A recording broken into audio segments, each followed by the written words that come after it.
Kembali lagi bersama Alpus di sini. Di video kali ini kita akan membahas alur cerita dari film Last Sunrise 2019. Film dimulai ketika seorang pria terbangun dari tidurnya. Program di jam tangannya mengingatkan bahwa waktu sudah menunjukkan pukul 9 pagi. Pria itu bernama Sun Yang, seorang astronom muda yang bekerja di rumah untuk mengamati bintang-bintang. Dengan bantuan AI yang bernama Ilsa, Sun yang menganalisa data tentang bintang KIC 846 yang belum lama ini hilang. Fenomena itu menentang hukum termodinamika 1, di mana energi tidak dapat diciptakan atau dimusnahkan, melainkan hanya bisa dirubah bentuknya saja. Ilsa menyimpulkan bahwa data yang ditemukan tidak valid, tapi Sun yang sangat yakin bahwa bintang yang dia temukan itu menghilang begitu saja. Untuk memastikannya, Sun yang mengambil kesempatan untuk menanyakan hal itu di sebuah acara tanya-jawab dengan CEO Helios, perusahaan tenaga surya yang bergelut di bidang astronomi. Sun yang menceritakan fenomena bintang KIC yang menghilang secara tiba-tiba. CEO Helios menyangkal pertemuan itu karena mereka tidak pernah menemukan bintang yang dia sebutkan.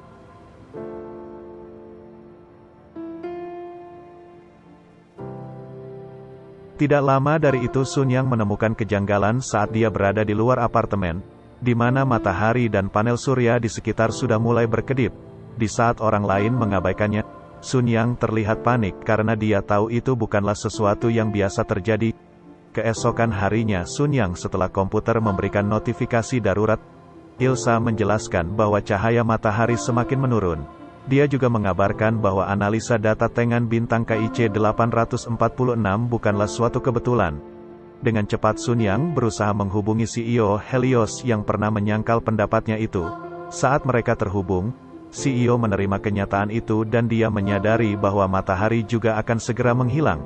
Merasa itu adalah akhir dunia, CEO Helios yang bernama Wang Yun itu memberikan alamatnya kepada Sun Yang agar mereka bisa berkumpul dan bertahan hidup bersama. Setelah itu Sun Yang mencari tempat terdekat untuk melihat matahari. Ilsa merekomendasikan apartemen tetangga Sun Yang yang memiliki spot yang baik untuk melihat matahari terbit. Dengan panik Sun Yang menggedor pintu tetangganya dan menerobos masuk. Dia membuka tirai dan terkejut melihat matahari mulai meredupkan cahayanya. Begitu juga tetangganya Chen Mu yang mulai panik dan ketakutan. Sun Yang kembali ke kamarnya dan menganalisa apa yang akan terjadi kepada bumi. Ilsa menjelaskan bahwa temperatur dunia akan turun menjadi 0 derajat Fahrenheit dalam seminggu, dan menjadi negatif 100 derajat Fahrenheit dalam 1 tahun. Oksigen perlahan akan menipis, semua makhluk hidup akan mati dan bumi akan menjadi planet yang membeku. Chen Mu yang tidak tahu apa-apa mengikuti Sun Yang ke kamarnya. Dia meminta bantuan karena sinyal di ponselnya menghilang. Sun Yang menjelaskan bahwa semuanya yang berkaitan dengan listrik akan lenyap karena panel surya tidak bisa lagi memberikan daya. Sun Yang dengan sikap apatisnya itu menyuruh Chen Mu pergi dan mempersiapkan diri menghadapi kenyataan. Setelah dia pergi ke mini-market untuk membeli peta dan persediaan makanan sebelum pergi ke tempat Wang Yun, keadaan ternyata sudah semakin kacau, di mana metode transaksi digital terhambat karena tidak ada lagi sinyal. Untuk saja Sun Yang sudah mengantisipasi hal itu dengan membawa uang tunai.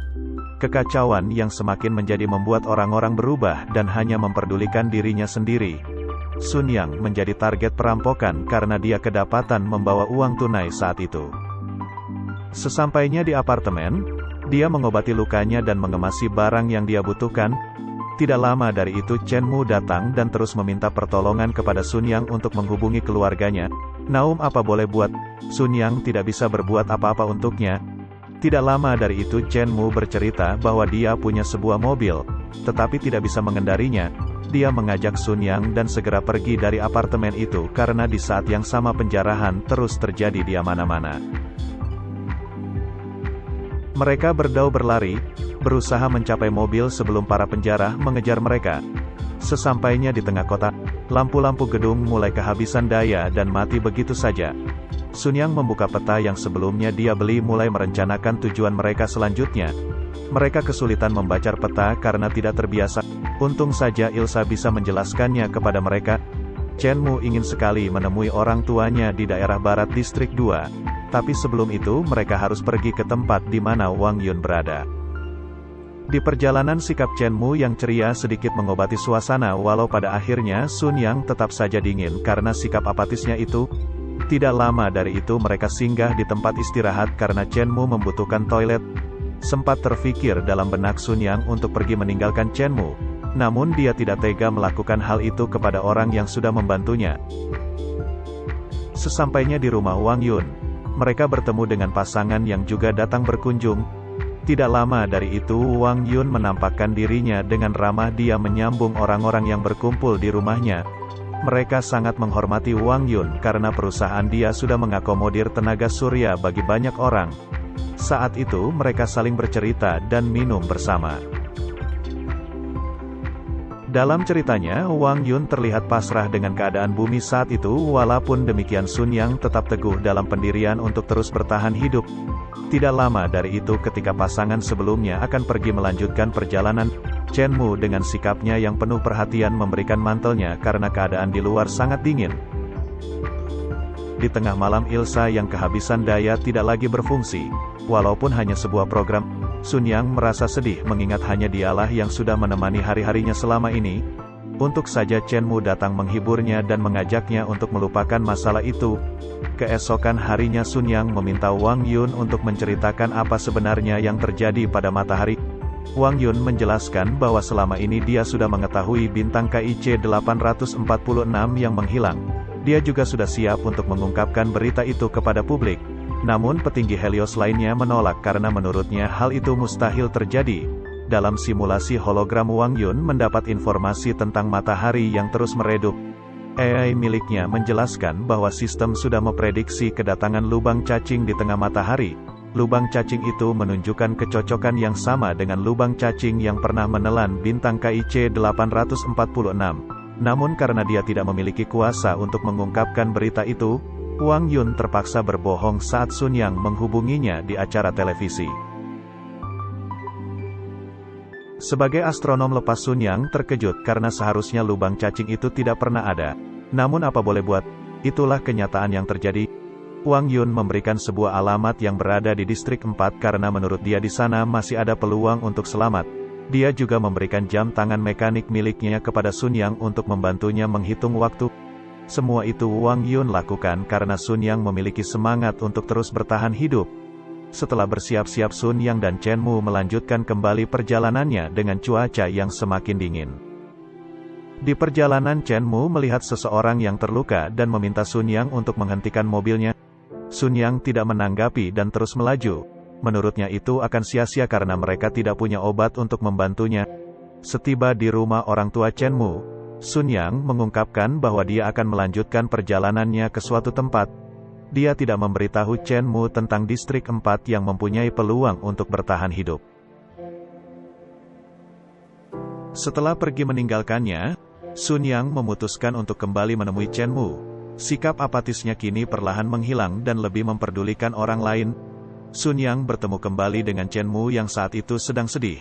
Orang tuanya ternyata sudah meninggal dunia ketika aksi penjarahan terjadi. Dalam surat yang ditinggalkan orang tua Chen Mu, mereka menyesal tidak bisa menjadi orang tua yang baik untuknya. Karena kekacauan sedang terjadi, mereka hanya bisa menuangkan maaf itu ke dalam surat sebelum akhirnya para penjara datang dan membunuh mereka. Sun Yang bisa memahami perasaan Chen Mu karena dia sudah tidak memiliki orang tua. Setelah itu Sun Yang membawa Chen Mu pergi ke distrik 4 untuk bertahan hidup bersama. Di perjalanan mereka terpaksa harus berhenti karena luka di kaki Sun Yang semakin memburuk. Chen Mu menawarkan dirinya untuk mengemudi dan meminta Sun Yang untuk mengejarinya saat itu juga.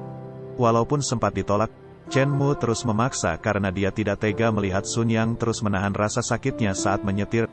Tidak lama dari itu Chen Mu mulai terbiasa membawa mobil. Ketika Sun Yang tertidur, Chen Mu salah mengambil jalan dan mereka berakhir di distrik 3. Chen Mu menyesal karena kejadian itu membuat baterai mobil habis dan sia-sia. Walaupun sempat kesal, Sun Yang merubah sikapnya itu untuk lebih tenang dan menahan emosi. Sun Yang mengambil alih kemudi dan mencari tempat untuk mengisi daya. Beruntungnya mereka menemukan rumah yang menyediakan listrik untuk para pelintas. Di rumah itu mereka bertemu dengan sepasang lansia yang kemudian menyambut mereka dengan ramah. Ketika keluarga itu menyuguhkan air minum, Sun Yang mulai curiga dan mengira mereka menaruh racun pada minuman itu. Namun ternyata dugaan dia salah. Keluarga itu menawarkan listriknya untuk mengisi baterai mobil. Sun Yang terus mengawasi sang kakek saat dia mengisi baterai mobilnya. Sementara itu Chen Mu pergi ke kamar mandi untuk mencuci mukanya dengan air hangat. Chen Mu tersenyum bahagia karena dia bisa menemukan air hangat sebelum akhirnya mereka menyadari bahwa mereka telah dijebak. Keluarga itu menyerang kaki Sun Yang dan pergi membawa mobilnya. Kejadian itu membuat Sun Yang patah semangat dan dia tidak tahu peluang apa yang ada di distrik 4, tempat yang akan mereka kunjungi itu. Chen Mu menegaskan jika memang tidak ada apa-apa. Setidaknya mereka sudah berusaha daripada harus menunggu dan mati begitu saja. Sun Yang kembali pada pendiriannya dan memutuskan untuk melanjutkan perjalanan. Di tengah gelapnya dunia mereka berdua berjalan kaki sembari menahan dinginnya cuaca. Di tengah-tengah perjalanan, mereka beristirahat dan membuat mie instan sembari menikmati indahnya bintang. Setelah melanjutkan perjalanan yang cukup jauh mereka menemukan mobil Chen Mu yang sebelumnya dicuri terparkir di sebuah kawasan yang masih memiliki listrik. Saat mereka mendekati mobil terlihat sekelompok orang telah membunuh keluarga lansia itu. Mereka terkejut dan bersembunyi di balik mobil sebelum akhirnya Sun Yang mengorbankan dirinya supaya Chen Mu bisa melanjutkan perjalanannya seorang diri. Chen Mu yang tidak bisa meninggalkan Sun Yang, memberanikan diri untuk membantunya. Kelompok itu mengumpulkan orang-orang yang selamat untuk dipekerjakan di pembangkit listrik batubara. Mereka bermimpi akan melanjutkan kembali peradaban manusia dengan hal itu. Ketika pemimpin mereka berpidato tentang keluarga dan kebersamaan, Sun Yang mempertanyakan nasib lansia yang sebelumnya mereka bunuh. Merasa kekuasaannya terancam, pemimpin kelompok itu mengurung Sun Yang. Dan di saat itulah Chen Mu datang menyelamatkan Sun Yang. Setelah berusaha melarikan diri mereka berhasil kabur menggunakan mobil Chen Mu saat penjahat itu mulai menembakkan pistolnya. Namun ternyata tembakan itu mengenai tubuh Sun Yang dan membuatnya semakin tidak berdaya.